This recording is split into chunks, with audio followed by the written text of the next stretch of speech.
जो रोज गाय को प्रणाम करता है और गाय की प्रदक्षिणा करता है तो भगवत प्रदक्षिणा का उसे फल प्राप्त होता है। यदि घर में गाय बंधी है और भूखी है और प्यासी है तो तुम्हारे सारे पुण्य नष्ट हो जाएंगे।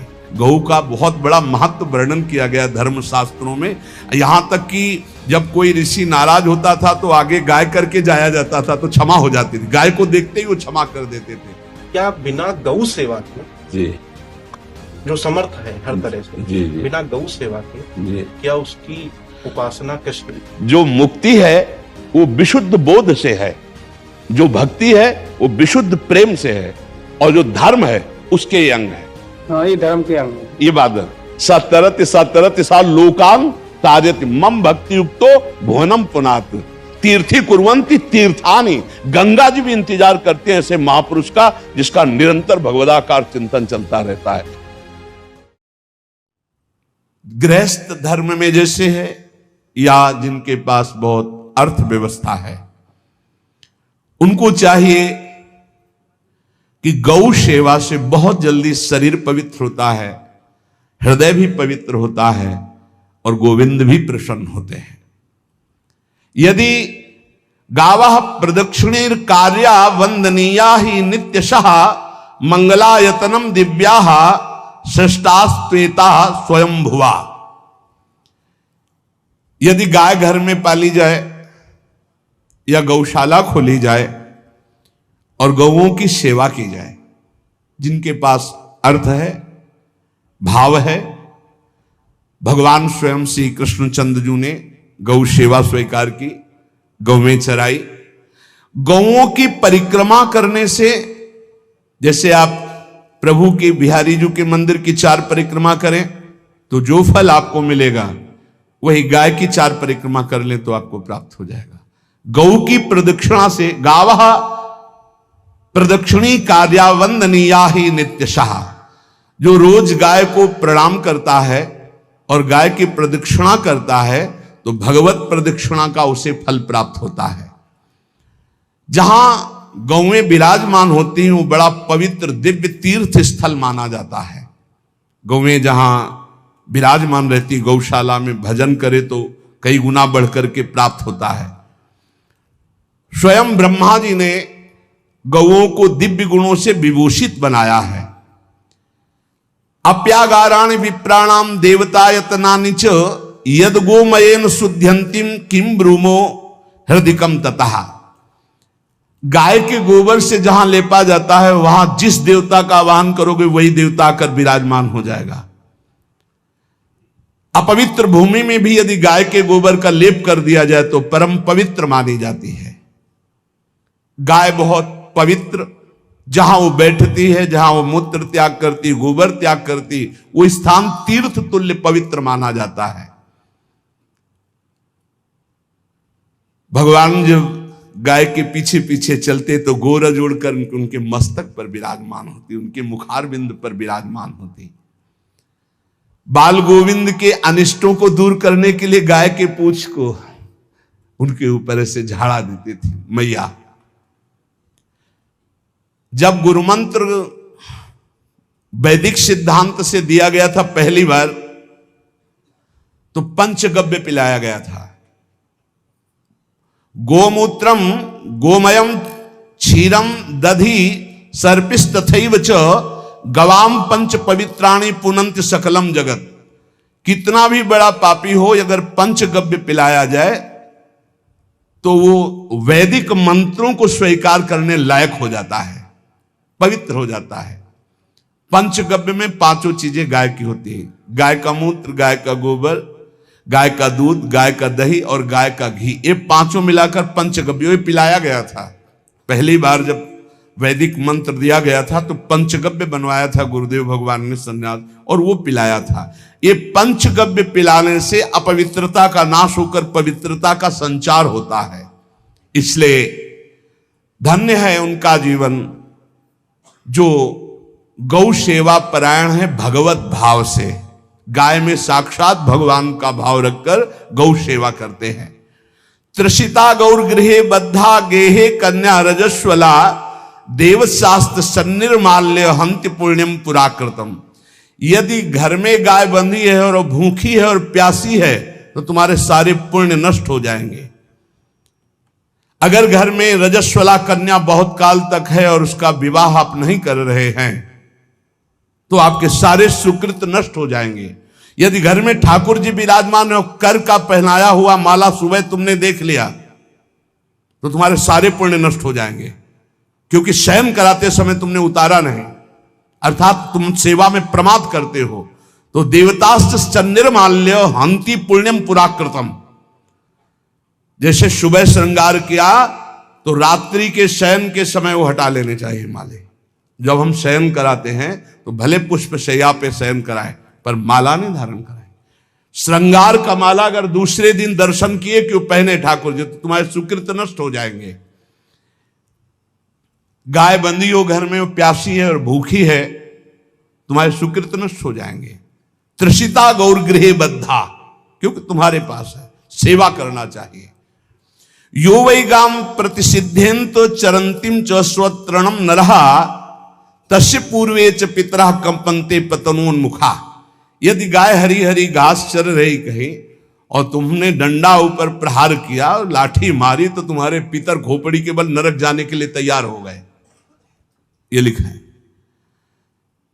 चरंतिम स्वम तृणम नरः तो तस्य पूर्वे च पितरा कंपन्ते पतनोन्मुखा। इसीलिए क्या भारत से कहीं किसी की तुलना हो सकती है जहां गौ को माता की पदवी दी गई, जहां गौ को हम आराध्य देव के रूप में मानते हैं, आराधना करते हैं। गौ रक्षा, गौ सेवा, ये बहुत बड़ा इसमें छुपा हुआ है। स्वयं भगवान अवतरित होकर गौ रक्षा, जब गाय के रूप में पृथ्वी रमाती तो भगवान का अवतार हुआ है।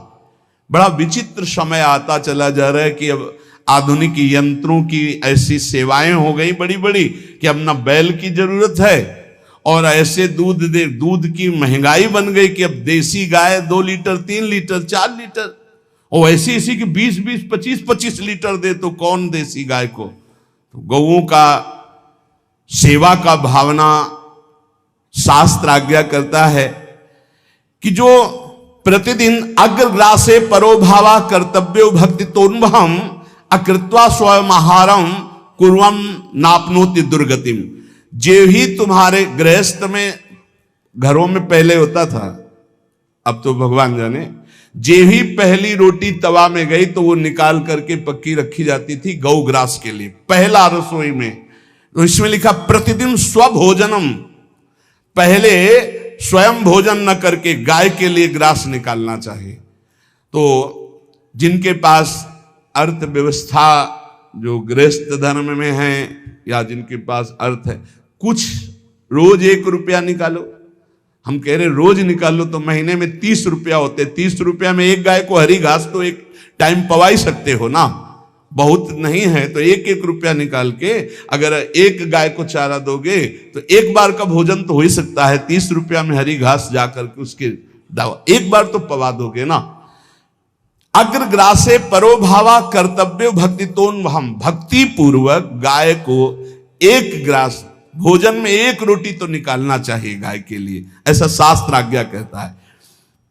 जो ऐसा करता है तो अकृत्वा स्वयमाहारम कुर्वन् नाप्नोति दुर्गतिम, अपने आहार से 1 रोटी निकालकर गाय को देता है और स्वयं 3 रोटी भले पाले 1 रोटी गाय को दे दी तो बोले उसकी दुर्गति नहीं होगी, अर्थात उसके अंदर भाव बढ़ता चला जाएगा वो भगवान की भक्ति में। और तेनाग्नयो हुता सम्यक पितरश्चापि तर्पिताः देवास्त पूजितास्तेन यो ददाति गवान्हिकम। जो प्रतिदिन गौग्रास निकालता है, अर्पित करता है तो उसको अग्निहोत्र करने का फल मिलता है, उसके पितरों को तृप्ति मिलती है और समस्त देवताओं के पूजन का फल मिल जाता है जो गौग्रास निकालता है। यो वै ताड्यते यष्ट्याधेनुम मर्त्यो विमूढ़धि, जो मूर्ख मनुष्य, जैसे अब गाय दूध नहीं दे रही, मार डंडे डंडे मार रहे हैं, इंजेक्शन लगा रहे हैं, ऐसे वैसे कर रहे हैं, उसको ताड़ना दे रहे हैं। तो बोले जो मूढ़ बुद्धि मूर्ख मनुष्य, यो वै ताड्यते यष्ट्याधेनुम मर्त्यो विमूढ़धि, वो गाय को लाठी से मारता है, डंडे से मारता है, हाथों से मारता है, तो धर्मराजस्य नगरेशा याति करवर्जिता। धर्मराज जी पहले अपने नरक में ले जा करके उसके कहते थोड़े थोड़े तिल तिल करके पहले इसके हाथ काटो, मरना है नहीं वहां। अब आराम आराम से थोड़े थोड़े पहले हाथ वर्जिता, इन्हीं हाथों से गाय को मारा था ना, वैसे थोड़ा थोड़ा काटा जाता है उसके हाथ। कर वर्जिता, उसके दोनों हाथ काट करके थोड़े थोड़े। यो वै दंसान वार्यति तस्य पूर्वे कृतार्थ कहा नृत्यंत सवादिस्मास तरिष्यति भाग्यवान। जो गौ के शरीर को स्नान कराता है, गौ के शरीर को कीट आदि से मच्छर आदि से रक्षा करता है, और खूब अच्छा अच्छा पदार्थ गौ, केवल दूध के लोभ से नहीं, ये हम गौ सेवा की बात कर रहे हैं। ये कि नहीं वहां 10 लीटर दूध देती तो हाथ फेरो, जब दूध नहीं देती है तो चारा भी ठीक से नहीं दे रहे, और उसके ये स्वार्थी हो, गौ सेवा का बात नहीं। वो दूध का लोभी केवल व्यापार की बात करता है। गौ सेवा का तात्पर्य है गौ सेवा केवल, खूब बछड़े को पिला दिया प्रसाद रूप से, जो दूध मिला उसका अपने सेवन की, वो बात तो अलग है। अब बछड़े को तो जरा सा केवल पिन्हाने के लिए कर दिया, और खूब सारा दूध लीटर में नाप करके जा रहा है, और उस समय तक तो खवाओ पियाओगे ही खूब अच्छे से। इसके बाद जब दूध देना बंद किया तो उसका आदर सत्कार खत्म, खोल के बाहर ऐसे वो प्लास्टिक खाते घूम रही है, तो ये गौ सेवा नहीं मानी जाएगी, वो स्वार्थ पूर्ति मानी जाएगी। जो सदैव गौ सेवा करता है, उसके डांस मच्छर हटाता है, स्नान कराता है, पीठ में हाथ फेरता है, उसके पूर्वज जो पितर होते हैं वो नाच पड़ते हैं, उनका मंगल होना शुरू हो जाता है कि हमारे वंश में गौ सेवक पैदा हुआ, बड़ा भाग्यवान है, और वो गौ के द्वारा हमें तार देगा, ऐसा भाव। गौ सेवा हमारे सनातन धर्म में बहुत बड़ा स्थान गौ सेवा का है। पर एक बात ध्यान रखें, इन सब सेवा का फल है भगवान के चिंतन में निरंतर वृत्ति डूब जाए। हमारी एक एक वृत्ति, एक एक क्षण भगवान के चिंतन में डूब जाए। अगर नहीं तो हम आपको उत्तर दे रहे हैं, क्या महाराज नृग जैसा कोई गौ सेवक हुआ है दानी? भागवत में पढ़ लेना, करोड़ करोड़ गायों को, करोड़ों गौशालाएं थी, एक दो नहीं। इसलिए कह रहे हैं करोड़ों शब्द कि आप उसको कहीं ज्यादा ना समझें। पृथ्वी के कोई भूमि के कण गिन सकता है, बारिश की बूंदे गिन सकता है, लेकिन महाराज नृग की गौएं जितनी दान की गई वो गिनी नहीं जा सकती थी, ऐसा वर्णन आता है। अरबों अर्बुद गौओं की सब स्वर्ण से अभिषिक्त करके ब्राह्मणों को दान करना। इतने बड़े गौ सेवक, इतने बड़े दान करने वाले, एक चूक हो गई, ना दान लेने वाले तपस्वी ब्राह्मण की गाय किसी अन्य ब्राह्मण को दान कर दी, और वो ब्राह्मण ने जब गाय देखी बोली मेरी गाय चुरा ली, बोले महाराज नृग ने दी। महाराज नृग से कहा मेरी गाय है, तो उनका गौशाला में आ गई होगी, आपको 10,000 गौएं देते हैं, आप अपनी गाय। बोले मैं प्रतिग्रह नहीं लेता। जिसने दान लिया था उसने कहा गाय यही लेके जाऊंगा, तो उनका आप गाय छोड़ दीजिए, आपको 10,000 गाय देते। बोले नहीं लूंगा। बस अनजाने के अपराध ने गिरगिट बना दिया था, कुएं का गिरगिट। पर भगवान बड़े कृपालु हैं, गौ सेवक थे, इसलिए गोविंद द्वारिकाधीश जी ने उनका उद्धार किया। सब साधन का फल है अच्युत भावना से युक्त होकर, भगवत भावना से युक्त होकर निरंतर भजन करते हुए सेवा परायण रहो, चराचर जगत की सेवा परायण रहो। भजन करना ही सबसे बड़ा परम धर्म है। हम सब सेवाएं करें जगत की, लेकिन अंदर से राधा राधा राधा, गोविंद गोविंद गोविंद गोविंद, आनंद आ जाएगा। तन से सेवा करो, मन से भगवान के चिंतन, मामनुष्मर युद्ध से भगवान के चिंतन में रहो। सेवा और व्यापार में अंतर होता है। गौ सेवा के बहाने से धन का जो दान लेना है और उसका अपने में प्रयोग करना, मैं पितरों सहित नरक जाना है, लिख लो। गौ सेवा के बहाने से दान लेना और उसका अपने परिवार के सुख में पैसे का प्रयोग कर देना या अपनी वासनाओं की पूर्ति में लगा देना, आया गौ सेवा के लिए और आप प्रयोग कर रहे हैं गाड़ी घोड़ा नाना प्रकार के सांसारिक भोगों में, तो लिख लो पितर सहित तुम्हारे नरक जाएंगे, क्योंकि गौ सेवा के लिए आया है। गौ सेवा का धन सिर्फ गौ सेवा में ही लगना चाहिए। आप गौ सेवक है, दूध पान कीजिए, रोटी खा लीजिए, लेकिन गौ सेवा का अर्थ आप अपने वासनाओं की पूर्ति में, अपने मनोरंजन में या अपने मन के संकल्प भावना में नहीं पूरी कर सकते। गौ सेवा के लिए ही पूरी कीजिए। गौ के वास का निर्माण, गौ के भोजन की व्यवस्था, वो दूध दे ना दे, वो कैसी भी अवस्था में हो, उसकी सेवा परायणता, उसके लिए सेवक रखना, सेवकों को भी सुख प्रदान करना, लेकिन स्वयं कभी गौ के सेवा के लिए आए हुए धन का स्वयं के लिए भोग न करना और निरंतर भजन रखना, उसे परम पद की प्राप्ति हो जाएगी।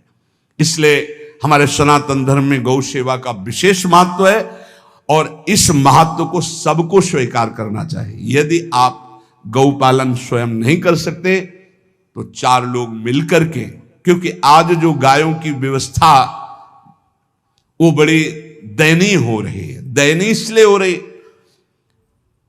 कि दूध की अधिकता के चाह रखने वाले भैंस रखते हैं या विदेशी गाय रखते हैं। अपनी भारतीय जो देसी गाय है वो उतना अधिक नहीं देती कि 40 लीटर 30 लीटर 25 लीटर, बहुत अधिक देगी तो 5 और 8 लीटर।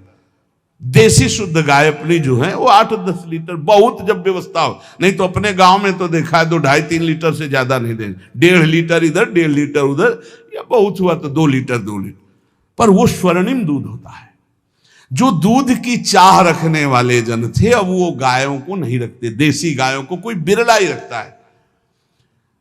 अब पहले बैलों की जरूरत होती थी, गाय बछड़ा दिया तो आनंद होता था कि किसानी के काम में। अब तो ट्रैक्टर है तो बैलों की जरूरत नहीं। अधिक दूध के लिए, अरे अब तो पशुओं की जरूरत नहीं, केमिकल से दूध बन रहे हैं, टैंकर के टैंकर। तो फिर हमारी जो गायें हैं उनकी बड़ी दुर्दशा हो रही। तो हमें चाहिए कि जो गृहस्थ जन हैं, धनी मानी जन हैं, या जिनके पास शरीर व्यवस्था, बौद्धिक स्तर सेवा परायण, अर्थव्यवस्था, वो थोड़ा 4 गाय की व्यवस्था करके उनकी सेवा करें, क्योंकि हमारे सनातन धर्म का स्वरूप है। जहां मां पदवी दी गई है गांव को, गौ माता कहा गया है। गौ में समस्त देवता विराजमान है। गौ का बहुत बड़ा महत्व वर्णन किया गया धर्म शास्त्रों में। यहां तक कि जब कोई ऋषि नाराज होता था तो आगे गाय करके जाया जाता था तो क्षमा हो जाती थी। गाय को देखते ही वो क्षमा कर देते थे। बहुत महिमा वर्णन की गई है गौ की। इसलिए जिसको भी, अगर नहीं अर्थव्यवस्था है तो एक रोटी तो निकाल सकते हो ना। तुम्हारी रसोई में रोटी बने तो पहली रोटी निकाल लो, और आसपास जहां गाय बंधी हो तो उसको दे आओ जाकर, तो कम से कम धर्म का पालन हो जाएगा, गौ सेवा बन जाएगी। तो गौ सेवा, चराचर जगत की सेवा, भगवत सेवा, सबका फल है। फिर प्रारंभ में आ जाइए स्मृति। योगी हो तो चित्त की वृत्ति का निरोध करके परमात्माकार, ज्ञानी है तो चित्त वृत्ति का लय करके स्वरूप स्थित, भक्त है तो एक एक वृत्ति सावई मनः कृष्ण पदार विंदयो। भगवान के चरण में, भगवान के नाम में, भगवान के रूप में, भगवान की लीलाओं में। स्मृति अगर नहीं तो सब साधन अधूरा, और स्मृति तो हर साधन पूरा। इसलिए एक बार कमर कस लो, चाहे जगत की सेवा करो, चाहे जिस कार्य में लगे हो, तुम्हारी स्मृति प्रभु में लगी हो। स्मृति के बिना हम जीवन का कोई महत्व नहीं समझते। स्मृति विहीन जीवन सब व्यर्थ। इसीलिए उन परमहंसों के चरणों में स्वयं भगवान चरण रज लेने के लिए पीछे डोलते हैं, जो निरपेक्षम मुनिम शांतम निर्वैरम समदर्शनम अनुब्रजाम्यहम नित्यम पुयत्यंगुरेण भी। ना कोई प्रतिज्ञा, ना कोई चाह, ना कोई इच्छा, निरंतर भगवदाकार वृत्ति, निरपेक्षम मननशील, द्वंद्व विमुक्ता, जो शांत हैं, जो किसी से वैर नहीं रखते, भगवदाकार वृत्ति, उसी मार्ग के आप पथिक है। सर्वतो भावेन अपने मन को समेट लो धर्म और कर्म दोनों से, और साब त्यज लो